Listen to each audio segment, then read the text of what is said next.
Pasalamat tayo sa ano natin sa new buyer natin from Katiil, Davao Oriental. Ito yung acquire niya, yung Bruce Barnett sweater natin na signature line.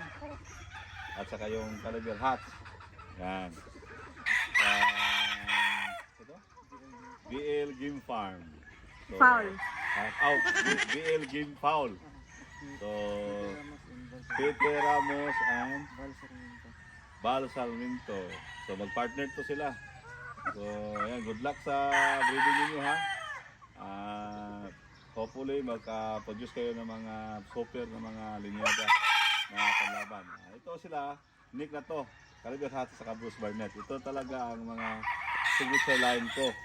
25 years na hawak ko to na bloodlines.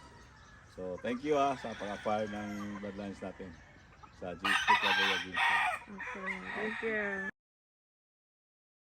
Guys, welcome sa BL Game Farm. So yun guys, pauwi na tayo ng Katiil, Davao Oriental ngayon. At kumain muna tayo dahil layo pa yung biyahe natin mga boss. So ayun, maraming salamat sa sumuporta sa BL Game Farm mga boss. At pa-like and follow ng ating page. Thank you.